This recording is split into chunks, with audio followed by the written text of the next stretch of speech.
Yo, what is going on YouTube? It's Expert Lancer here. It's been a while, so I figured I'd release my updated DDD list as of what's it, today, the 5th. Anyways, I don't have a lot of video time, so I'm gonna go ahead and get right into it. We're running Triple Kepler. This card searches your contracts when it's normal special summon, when it's the best normal summon in the deck. Triple Savant Copernicus. This card is your fullest burial when it's normal special summon. Sorry if I'm going too fast. Uh, Triple Abyss King Ragnarok. What this card does is a double monster reborn in scale. You can, if a DD monster is special summon, you can special summon one from grave.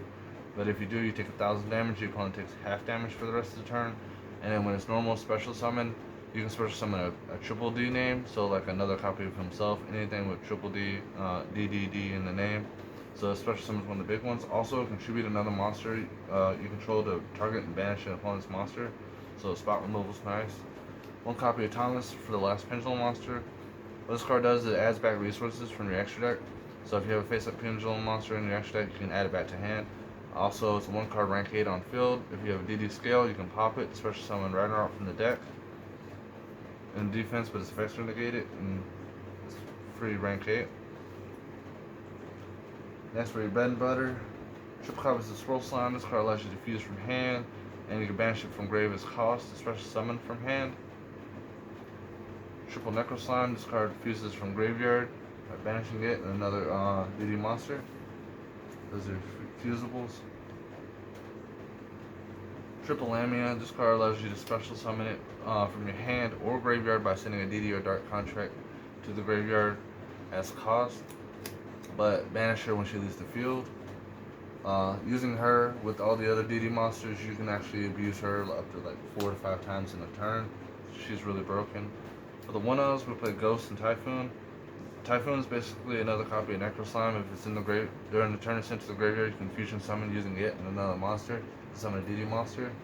And Ghost, when it's sent to the graveyard, you can target a DD monster other than Ghost, send an extra copy. And when it's banished from like a card like an Allure or using as fusion material, you can target when you banish DD monsters, return it to the grave. For the no package, I'm running triple copies of main deck Vanity's Fiend. I was running 2, but I just love seeing this card, so I bumped it up to 3. And the last one is Dragon Buster Destruction Sword, just for the Buster combo. It's really broken. The card should be banned, but you know it's legal, so I'm playing it. Onto the spells.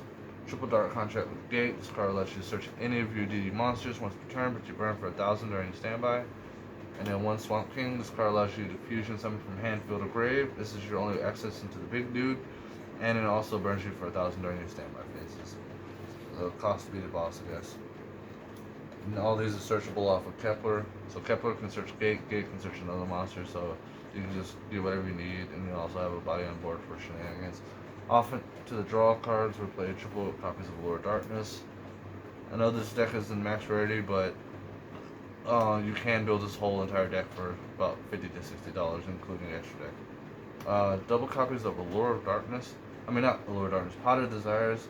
You play 3 of everything that's important in the deck, so you really don't care what you banish. The only thing that would kind of suck to banish is kind of your Buster Sword, but I may do it with it. And then one triple pack Foolish Upstart Goblin.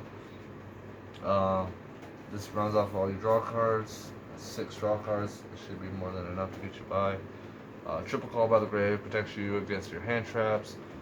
There's not really much to say about it. It's really good going first, and also you can set it and then hit Snipe Golden Lords out of the graveyard or whatever. 1 for 1. This card's a +1, and if you use it to summon Kepler, because you can use this, discard, summon Kepler. Kepler gets Gate, Gate gets another monster. So 1 for 1's well worth the slot in this deck. 1 Foolish Burial, Foolish Burial.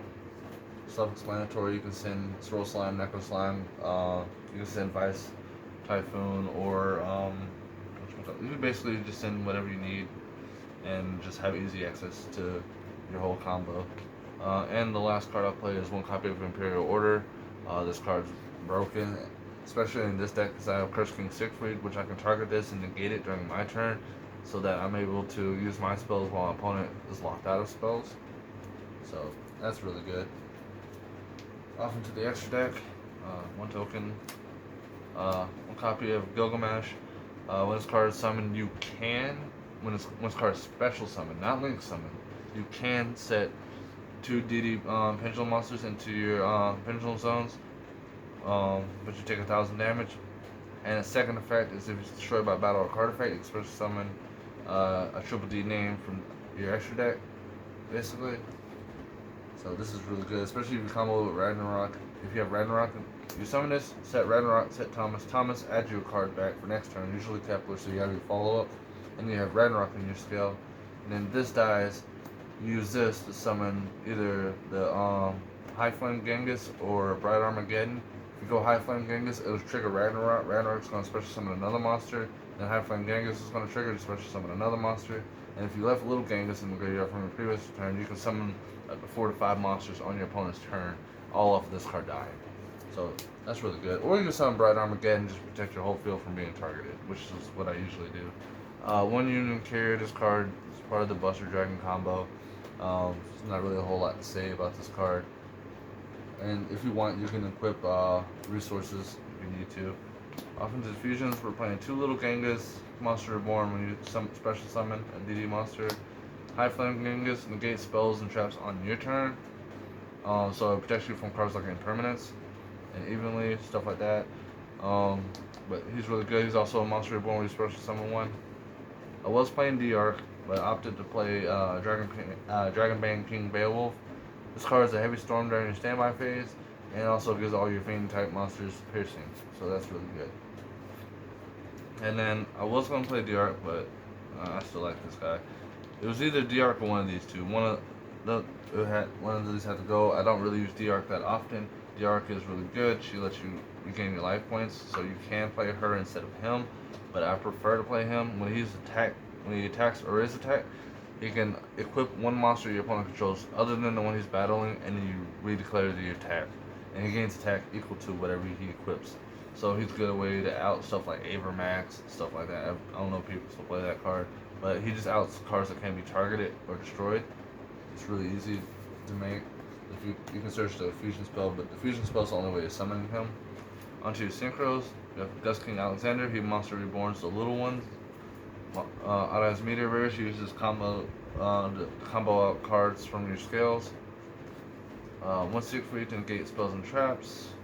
1 Crystal Wing Synchro Dragon to negate monster effects. I was going to play Savage Dragon, but that requires you to link summon, and that's honestly not the whole idea of this deck.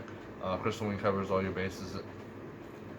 And then the last card I play for synchros is the 1 Bright Armageddon. If you dual link pendulums, then his second effect comes up. But the only thing you really care about is this first effect. This first effect just makes it to where all monsters you control cannot be targeted by card effects. And his scale effect, if someone battles Siegfried, which he's your only synchro DD monster that you play besides Alexander, you can boost him up. And he's also a 3500 B-Stick. You can hard summon this guy, but I usually summon him off Gilgamesh during my opponent's turn to protect my board.